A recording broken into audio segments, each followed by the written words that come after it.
Hello everyone, Inez here, your curious artist, and I'd like to welcome you to my channel. Obviously you're curious as well, uh, either to see who I am or what this channel is about, or you simply saw the title of the video, which is going to be part 3 of skies. Today we are going to try to introduce different colors into the sky, because we all know that skies are not always and only blue. They have also, of course, we know clouds and different color clouds. And today we're gonna try to introduce maybe some pinks, oranges. I don't know. We're gonna get a little crazy. Let me take these glasses off because there's too much glare or reflection. Two things I want to mention before we get started with the video is there's been a change on my channel, simply because I kept asking people to please leave your comments if you know something new, a different technique, if you think I'm doing it right or wrong, which was your favorite. Well, no one can do that if you can't leave a comment. So I had to change on the settings on my channel to not for kids, because YouTube has it to where if your channel is not for kids, that if your YouTube channel is for kids, you cannot leave comments. And I'm assuming it's to protect the children, obviously, you know. So I had to change that to not for kids, so I could receive comments. I would love to see what you guys think about it, about my channel. It's going to help me grow. As of now, the only person that has given me any kind of comment, constructive criticism, has been my significant other. Okay? And speaking about that, this rotten tomato of mine has constantly told me that I need to quit talking under my breath, quit mumbling when I'm painting, which is something he never tells me to speak up, okay?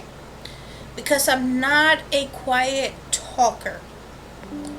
I usually am pretty, not necessarily loud, but I have a high-pitched voice.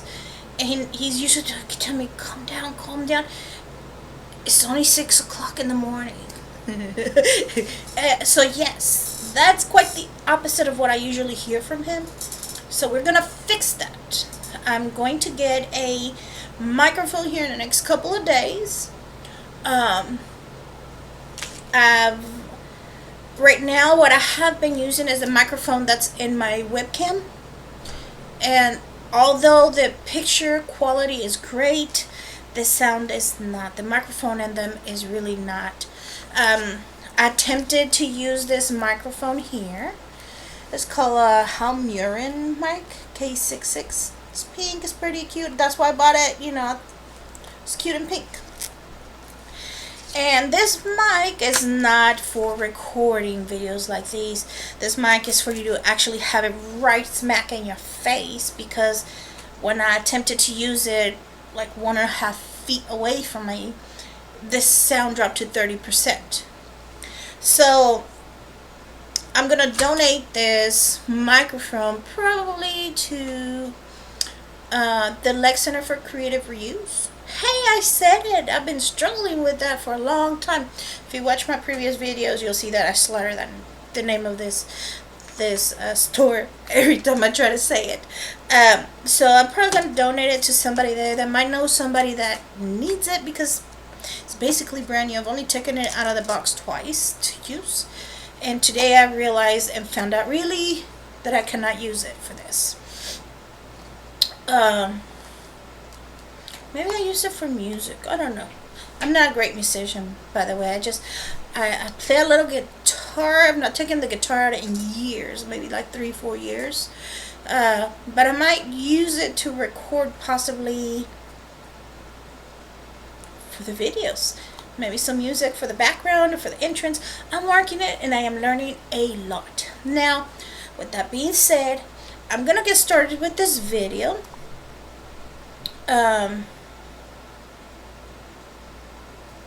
in about maybe 2 seconds, 3 seconds. Okay.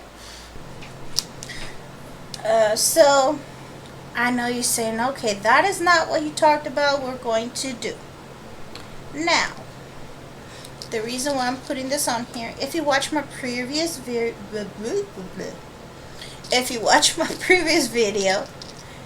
remember I talked to you guys about my granddaughter was really excited about her new art supplies that I bought her. That I couldn't wait to see her face when she saw them. And when I had bought her some acrylics, some watercolors, some new brushes, things like that. But it so happened that my son had called me saying that he wanted to go to the big store, Hobby Lobby, not sponsored by them, by the way, to buy a couple of things for his girlfriend, okay? But he needed a ride, so I took him over there. And, of course, I had my granddaughter and my grandson with me. So we went down, we went to the store. And, of course, my granddaughter, well, first of all, my grandson saw a car. That's all he was interested in. I bought him a little remote control car, and he was happy about it. My granddaughter came across glitter glue. Look at this. And this is what happened to my desk. Glitter exploded on it. There's still stuff still stuck on here. I hope not to ruin it. Okay, so let's see. So let's see how she did her clouds.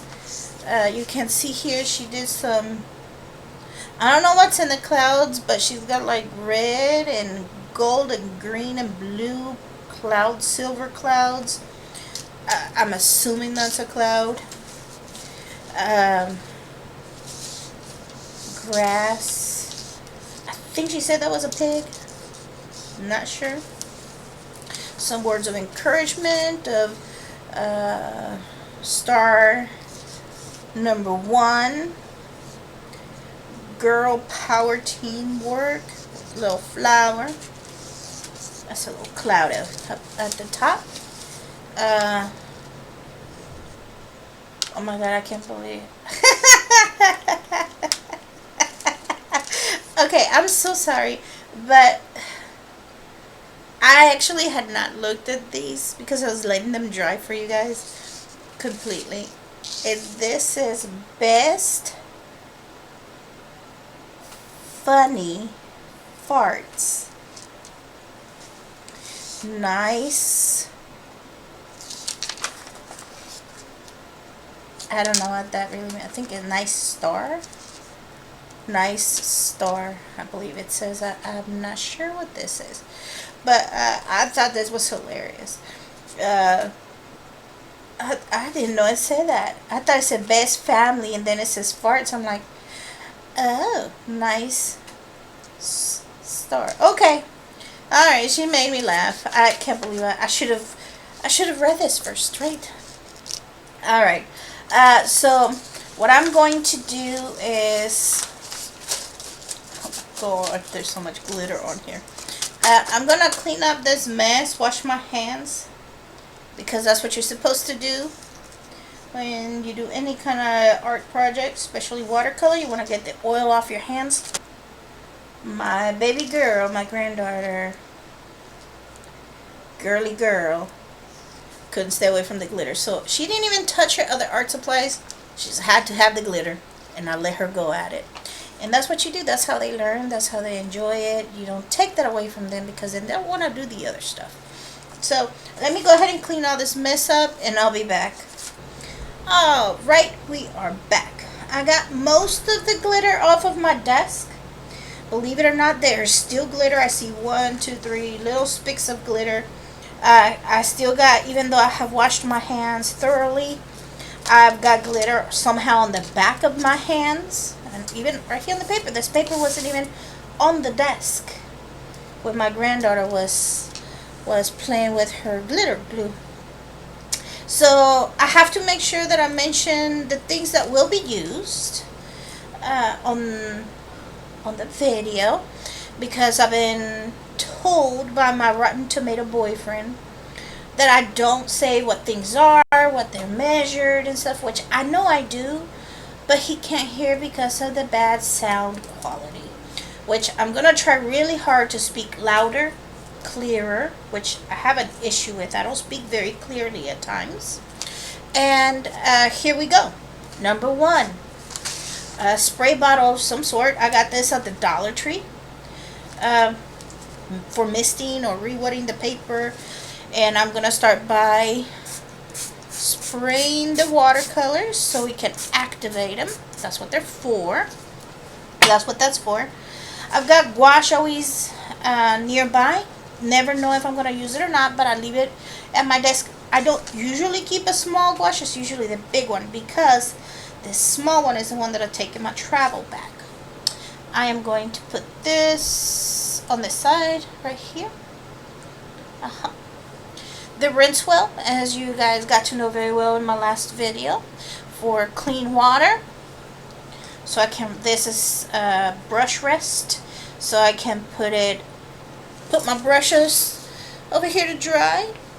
I'll put it on this side, and of course cloths, so I can dry my brushes. Paper towel, which I'm going to put just little napkins for dabbing. I'll put that here. My Royal Land Nickel, or my Land Nickel 1.5 hockey brush. Okay, and that's from the Series 788. Okay, I've been using my Simply Simmons every time, every one of these videos. I just find it very easy to use. It does not have a very defined tip to it. It's got a very round tip. I kind of like it. It holds a lot of water. I'm going to leave this here until we're ready to use.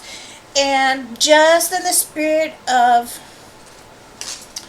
the fact that I mentioned that it does not matter how you make clouds, what kind of brush you use, to make clouds. I'm going to use a fan brush. I've never used a fan brush, so I have to prove myself right or wrong on this one. I'm going to use this. I don't know how this is going to work. I have not used a brush in a while, so but this is also a Royal and Land Nickel Crafter's Choice number 4 fan brush, and I'm going to leave that there as well until I'm ready to use it. My Master's Touch watercolor palette, 24 color palette that I got at, of course, Hobby Lobby, because that's their brand, is Master's Touch. Not sponsored by them. Fluid watercolor paper. This is acid free, 140%, 140 pounds, cold pressed paper. This is in a block of 15 sheets. It's only glued on the long side, so I put paper on these sides because what I found out is that the paint's getting underneath the page, getting the page dirty underneath it. So I have split it into 2 just because they are exercises and I get more out of the paper this way.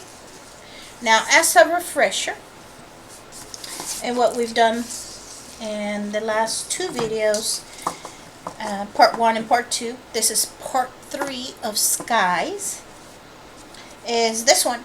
I kept saying I really didn't like it, but to be honest, the more I look at it, I'm like, it's really not that bad. The skies are not that bad. It could have been better, of course, but I don't dislike it as much anymore. And that's why they always tell you to walk away from your work and go back and look at it a couple of days later, because that's what happens. You may not like it at the beginning, but then you find out you actually do. So we're going to put this aside and in a safe spot. This is probably one of my favorites. The clouds came out very beautifully in here in the blue sky. Oh, and just as a refresher, the bottom, that's just to fill up the paper. I just add color, and whatever happens to the bottom, it happens. It's not an actual composition. We're just exercising, making skies, okay? This is still part of part 1. I was making sweeping, wispy clouds. I like this one a lot. I could have done a bit better, and that's why it led me to do this, which I really like this one, by the way. Um, the clouds came in a little bit wispier, and also I think it has to do with the color of the sky, the blue. Okay, this is part of the part 2 video as well. This one didn't come out as good. I don't know what happened here. I think I added too much water and too much paint. And to be honest, I like this better than I like that. And this is nothing. So just to make sure that we know this, like I said, mentioned is part of the part 2 video of skies. This is also part 2. Well, obviously the next ones are for part 2 because it's just part 3 video today. This is a pretty interesting one. I actually like it the way it came out. Came out very nicely, actually. I liked it a lot. And then that one was part of the wispy clouds as well. And I think, yeah, I did. This one, this one was a hit and miss here. I got cauliflowers right here, hard edges. This I just got way out of hand, and it got bad. But I kept it because of this area here, this area.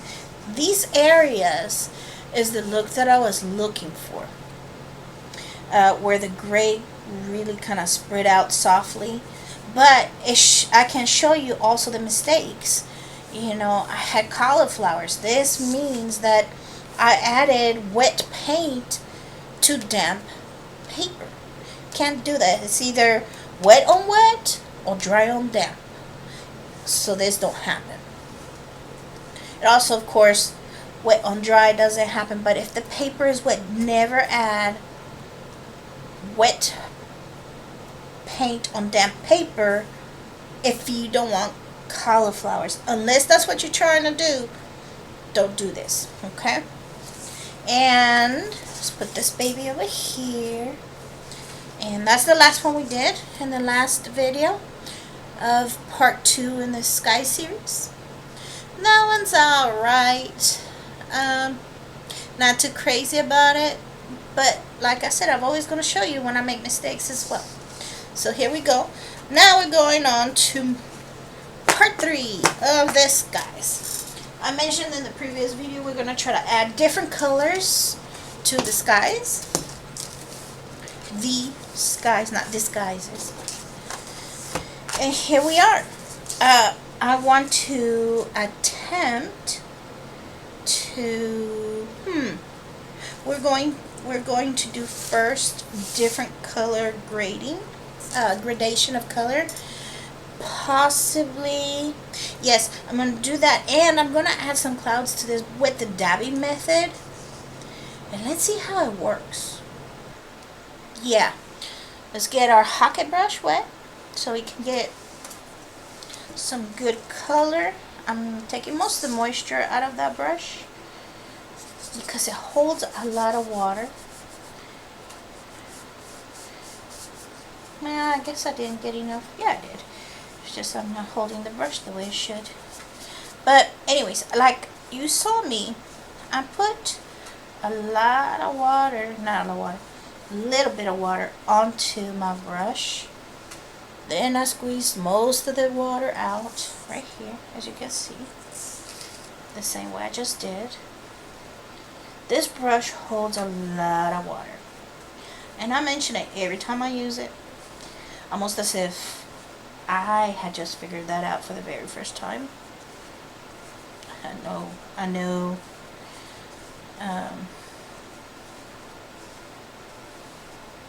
that I shouldn't. So, alright, so I got plenty of water on this. It's not soaked. It's not complete like running down the page, but it's good enough to do what I need. And it's going to be almost damp, to be honest. It's going to be almost damp. And I'm going to go directly into let's see here, let's get some. It's always kind of darker on the top, but I don't really have, let's see, that's a much lighter blue. Yeah, we're gonna change quickly from one color to the next, okay? Because we need the colors to change quickly. I got blue. Let's do a little bit of that here. Mix it in with the blue as well. A little bit lighter. That is just purple. I think that's purple. See?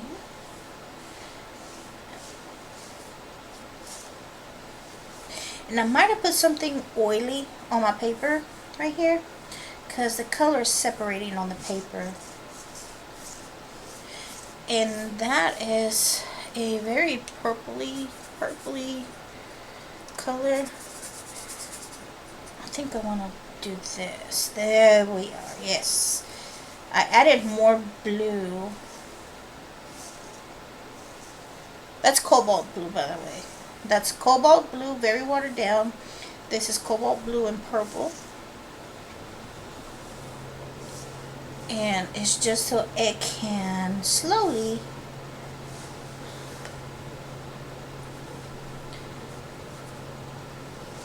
do that there. And I'm going straight into that again, adding a little bit of that to give it a bit more gradation. There we are. And we're changing it. We're changing it. Now, before it gets too far dry, okay, I am going to go in and dab some of this color out, especially over here where it seems to have, well, that might not work. I don't know.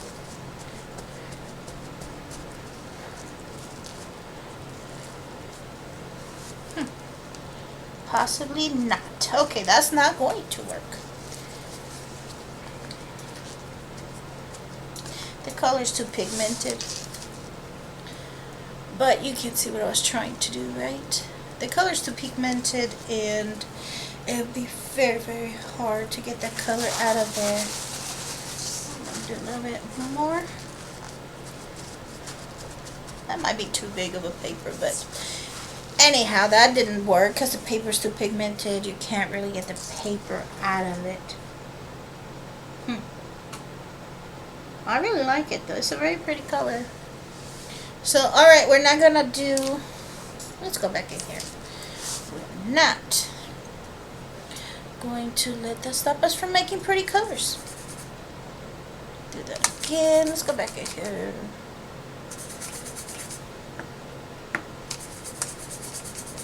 Now that paper is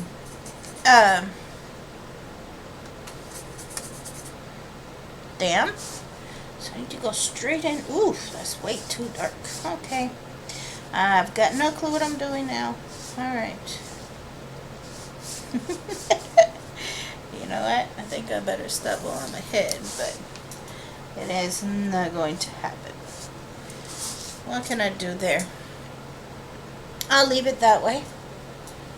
Leave it that way, and just for kicks, because I ruined this already, so might as well, let's see what happens if I spray it. Ooh, I might be able to soften these colors if I just keep going down the paper. Ooh, yes, I like it. I like it. All right.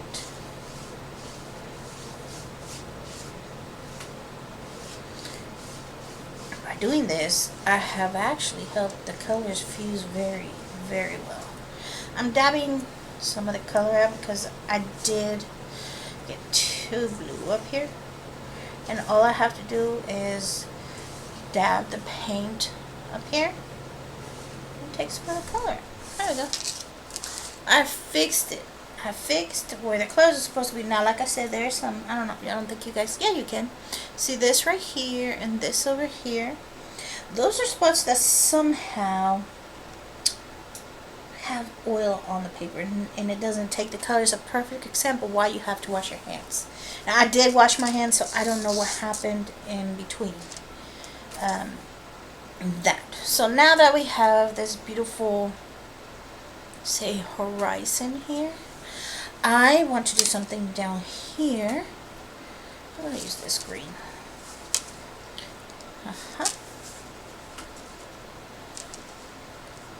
And this color is called Brilliant Green on the palette, on the Master's Touch palette.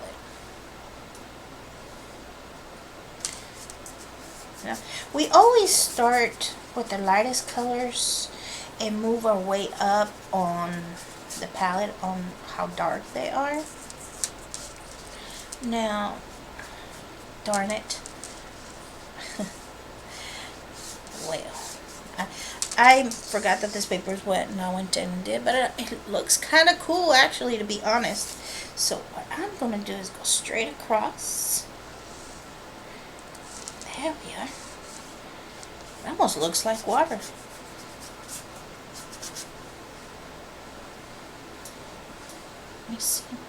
Let me see if I can do a little something here.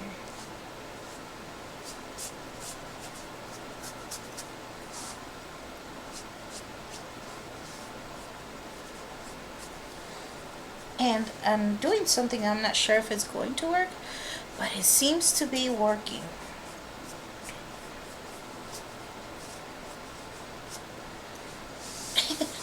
It really almost looks like water. Let me see. Get some of that out.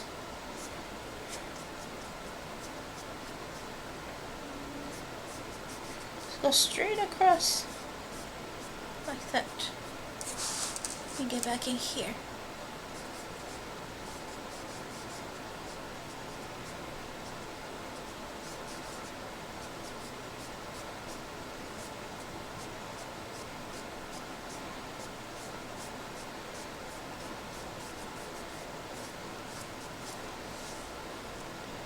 Well, there it is. And the creative side of me wants to get in here and add another color because it is dark.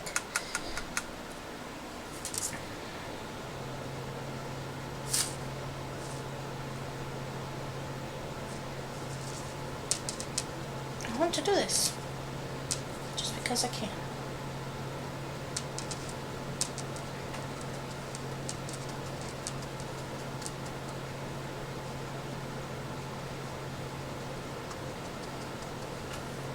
I'll put in some more color in there. That does, when you do this, makes it look like they're rocks. There we go. Alright. Make it darker along here.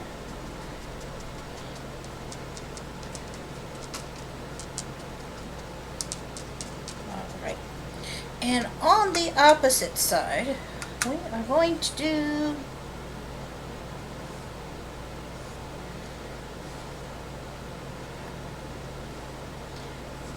some palm trees, maybe?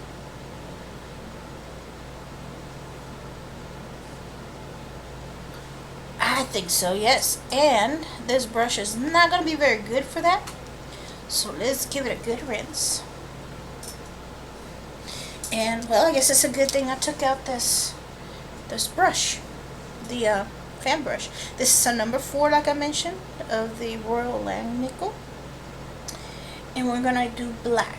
Yes, we know palm trees are green, but, well, there's some weird stuff going on here. See the color coming out of it right here? It says a shooting star of some sort. Alright, so we're going to go in here. I guess I do need to wet my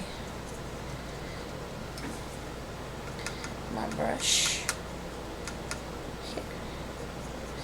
And the cool thing about the fan brush, one of the cool effects about a fan brush, is that it does this. It separates.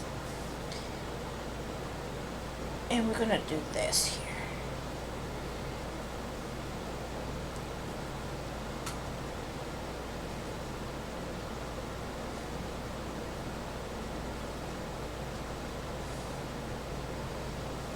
There you go. How about that effect?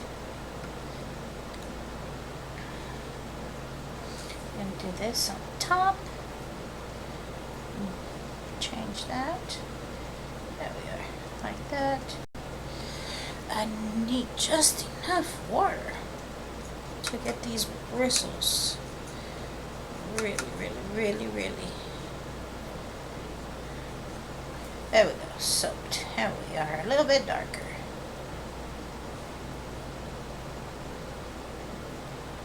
How are those palm trees looking, huh?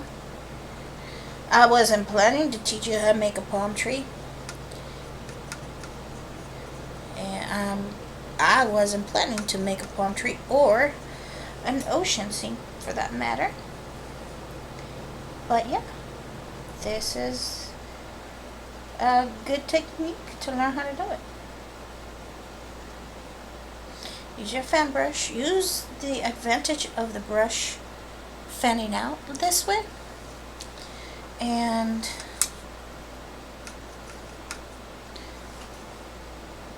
do your thing. Have fun with it. And that's another thing, is have fun with your brushes. I have my favorite brushes, but I'm not gonna lie to you. Each brush does all kinds of stuff. All of the brushes do really cool, very neat things. A fan brush can make you grass, can make you palm trees, ferns,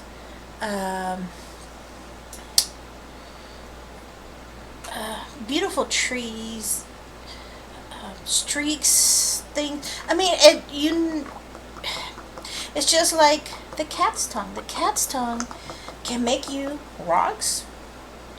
It can also make you, and I'm just making little highlights here so you see what I'm talking about. It still has a bit of a green hue in it. So we're just going to highlight this rock that way. The cat's tongue can make you flowers, petals, leaves. So does the dagger brush. The dagger brush is really awesome. I'm not really good at using that brush. But it's pretty neat, to be honest, the dagger brush.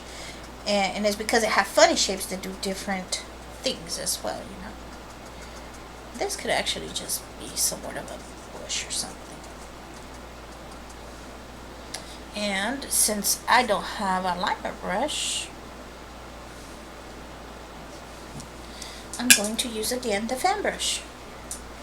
We're going to use how those little strands of the brush.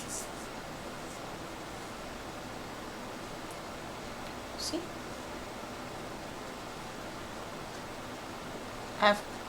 See that? There you go. And there we have a weird bush.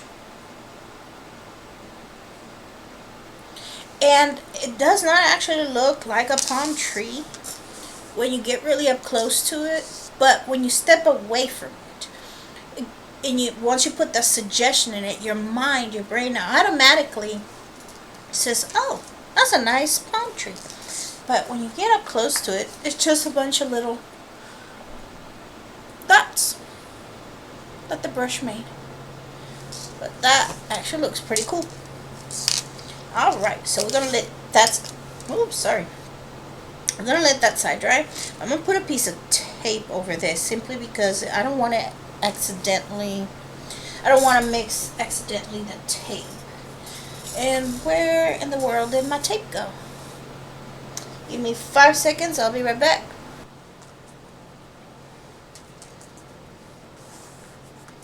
Alright, I'm back. I'm looking at this right here, and if you see on your screen that little, that I told you is kind of like an oil spot on the paper, and it did not take the paint, it almost looks like a sunset at the ocean. You see it? There you go, something unplanned. And since we covered that other weird line that was over here with the tree, There you go. Something is fixed without meaning to do it. Alright, now we're going to do a vibrant, lighter sunset. Like with maybe some oranges or deep yellows or something like that. Let's see. And for this one, I actually want to try some Frisket paper if I can find it. Just give me 1 second and I'll be right back with you guys, okay? Alright, I'm back.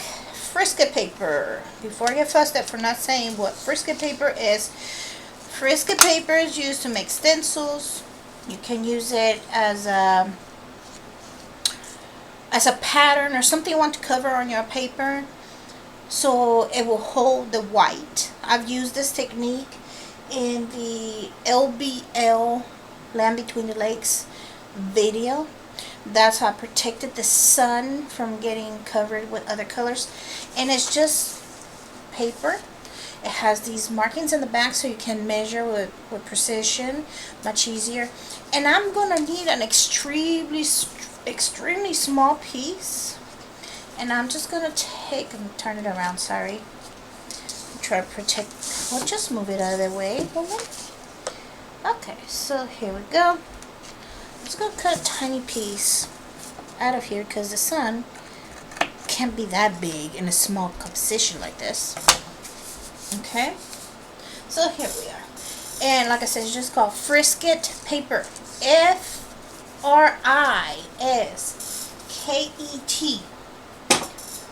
Frisket paper. I'm also, because I'm not trying to be a perfectionist, because believe me, I am not a perfectionist of any type. Well, I organize things and then I don't remember where I put them. I have this circle stencil. Let's see. Let's use a very small one. Very small one. And a pen. Pen, so the pen would run and it will ruin the paper. And, oops, I guess I need to be able to hold it. There we are. There we go. You're able to write on it. Okay. I'm going to cut it out. And it's not going to be a perfectly cut out. If I don't use something like that to make a circle, you're going to get a square, a triangle, or something else. And I am already having a hard time because it's so small. And my nails are actually, they've gotten pretty long. Yes, they are my own nails. These are my nails. I paint them myself. Little bitty duck. So let's figure out where I'm going to put this. If I already lost, there it is. Alright, give me a few seconds. I'll be right back because I'm having some trouble with this, okay? Alright, success. Yep, I finally got it off. And I am going to place it way down here because it's sundown. Okay, sundown. And I want to make sure that this is on the real good so the water doesn't get under it to the paper. Okay, there you go. Okay, step number 1, we're not going to use black water because then we don't want that. Alright, while I get this paper wet, I'll tell you all something. I really need to get very good at recording my videos in advance. I'm really working hard at it because I get to go camping again, and I'm going to camping with the boyfriend, my significant other. And I have to make sure I leave things, because I did promise I would do better, making sure my videos were available when I said they were going to be available. I'm trying for now for them to air at midnight on Fridays. And so I'm going to try to record these in advance, okay? So let's get started with this one. I said I want it to be a warmer than that. The sun all the way down here. But we need to get moving. Let's do very... Whew, I'm confused in my colors a little bit. Okay. Still a little blue. The light is blue, we said, right there. And it is darker up here. Okay, there we are. We're going dark. It's always darker at the top. Okay, always darker at the top. And we're going to move on to a little bit of this purple. Believe it or not, I want this purple. I think is going to help. And from that purple, we are going to move, believe it or not, into an orange color. I think that would be awesome. Yes, looks brown. Purple and orange turns brown, but it's really not. And not red. No, not red. Let's turn this into this a little bit more orangey color, because I don't really want it to look brown, to be honest. Brown.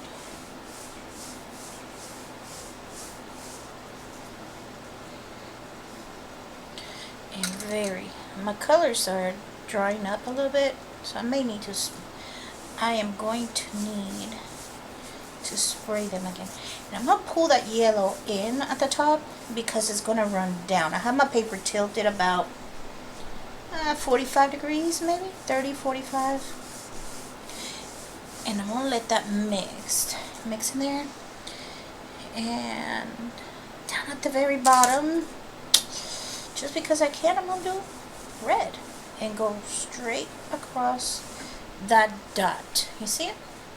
And no, this is not going to be another ocean scene, okay? I promise. I don't really do ocean scenes. I find it a bit difficult to paint ocean water. I'm not saying I couldn't do it.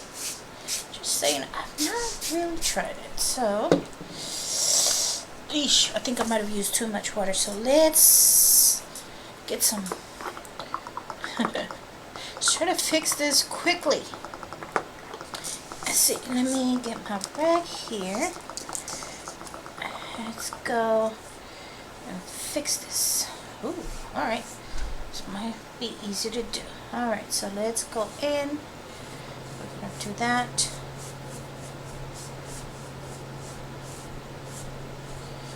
There we go.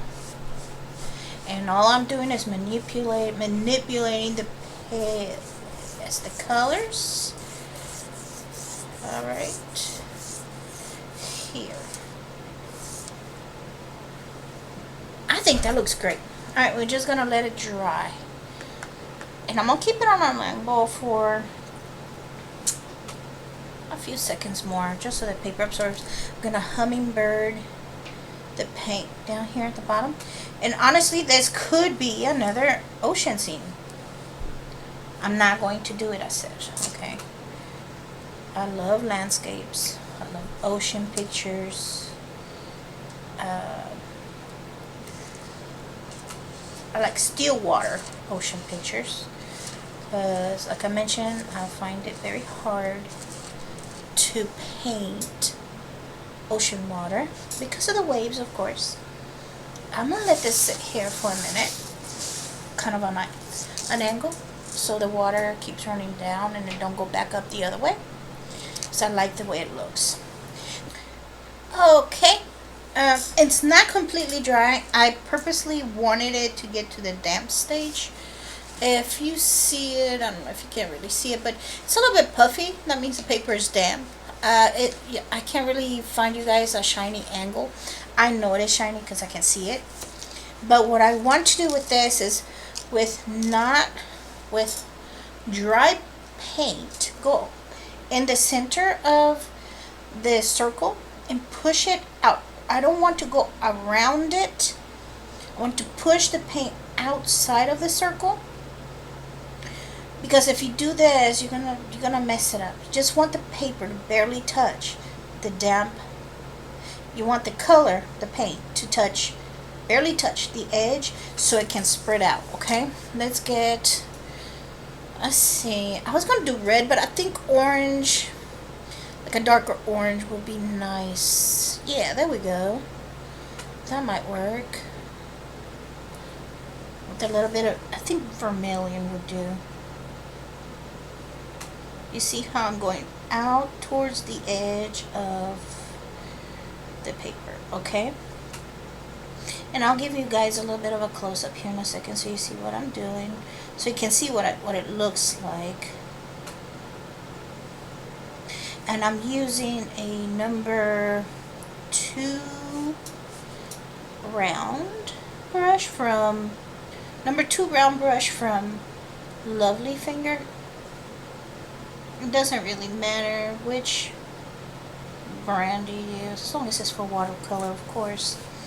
And just, you can push that paint out towards the end.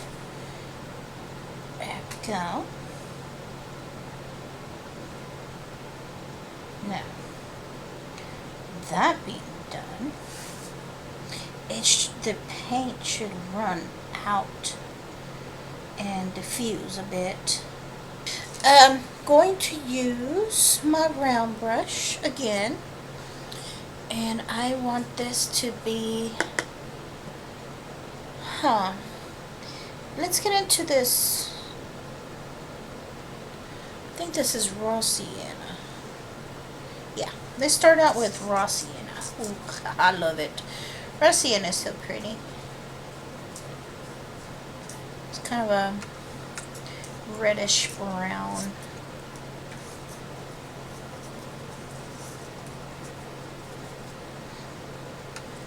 And I'm only putting it down as a base. Not gonna really be anything, but I want it to look like it's something,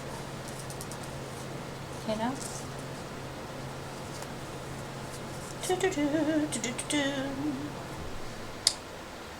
More of that down here.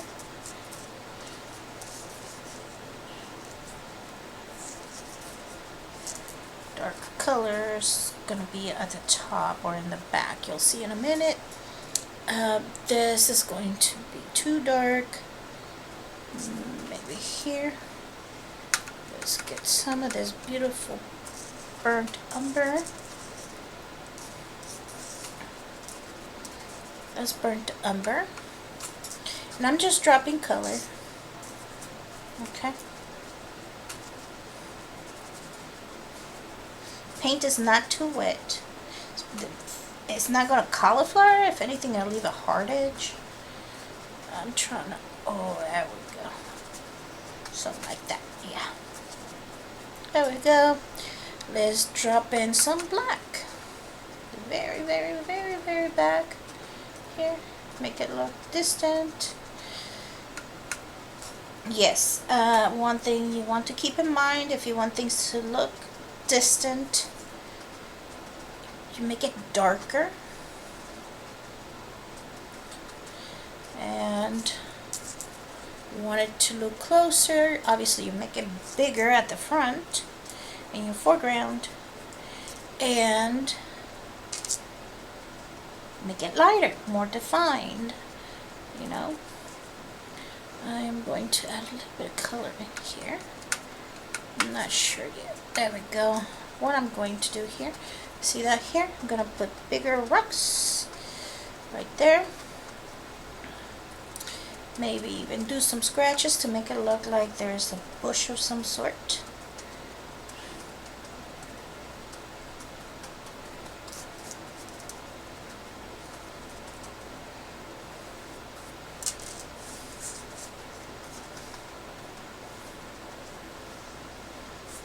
And like I said, very much separated like that. Let's see if I can make that look a bit distant, closer to the sun. And I'm not trying to make a perfect composition at all, because this is about the sky. It's a composition about the sky, not about what's in front here. I'm gonna put a little purple in the mix here. Ooh, I like that. These colors don't make sense, to be honest, you know. We could do that here if I want to. And there could be a valley up in there. I've got no idea. So, because I said I was going to do some scratching, I might add a different color in here as well. But for now, scratching. And I like to do my scratching with the tip of this mechanical pencil, because it has, I'm trying to get you to show you here, right there, has a very thin middle tip where the lid comes out, and it is great for scratching the paper. Instead of using a knife or anything like that, I'm going to do that here on both sides of the paper, actually, across. Because scratching, what it does, it doesn't only make it look like there's highlights, but it pulls the paint over and through. I said through with oomph. And I don't know, makes it look like long straw grass. You can make different effects with this, actually. Can you see? Maybe I guess you need some light, don't you? I don't know if you can see through that or not. Or when you watch the video, one of the things you can do is zoom in. You pause the video. Actually, I think you can zoom in even if the video is playing. And you can see what it really looks like. Right now I'm going to take off, no, I'm not ready to take off the paper yet, because it is not as fused in as I wanted it to be. I'm going to turn my paper around and manipulate this paint a little bit. I know I said I wasn't going to do it, but I have to. That's the difference. I really have to if I want to get that effect that I want. And I turn my paper because obviously this side is wet and I don't want to ruin it. So I'm just going to go out here, honestly. And believe it or not, what I'm going to do is dab it. Because it, like I mentioned before, this paint is highly pigmented. And I want to make sure. There we go. Let's see. Haha! I like the effect. And let's see if I can get this done again. Alright. I don't want hard edges at all, so that's what I'm trying to make sure here that does not happen. Alright. Can you see the glow around the sun? That's all I wanted. Alright. Ta-da! Stab that.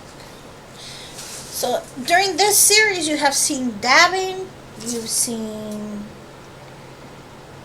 fusing, you've seen leaving negative spaces for the clouds to show, adding some gray into it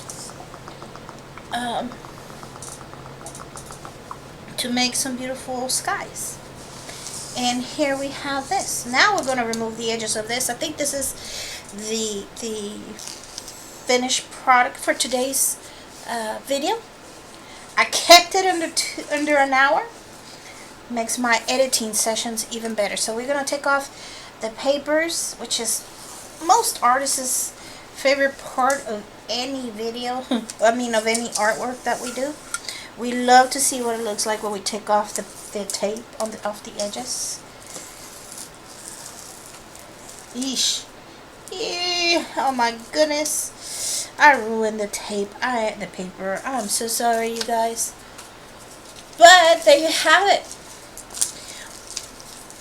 When I did this, it made all of the paint that I fused in here push back when I put large objects in the front. That's one thing.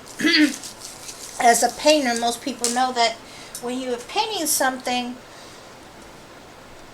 to give things depth, if you want something to look really far away, put something huge in the middle of the, not in the middle, but in the very front.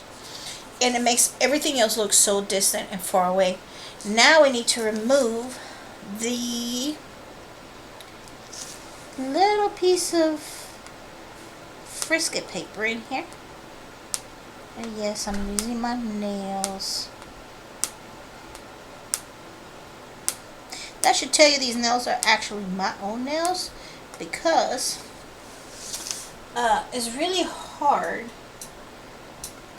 to peel off tape with your acrylic nails, or there we go, I got the edge here. And since it's so small, it's really hard to pick it up. There we go, it's really hard to do things with acrylic nails. There we go. Ta-da! There it is. I hope you guys enjoyed this. This is part 3 of Skies. What we did in this one today, we did a lot of fusing of different colors and a gradation of colors, mostly of an angle. Try to put it on an angle because that makes the paint run downwards and fuse one after the other, instead of, because if you lay it right, because if you do it while it's laying down, it's going to get the valleys, and the colors are just not going to flow.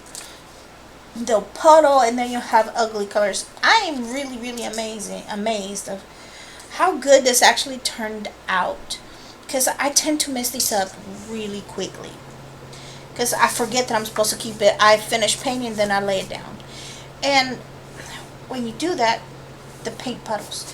I waited, I was patient, I sat my paper over here on an angle, let it dry, and I'm very happy and satisfied with what came out of it. I wasn't planning to do compositions, but it turned out that I did. There you go.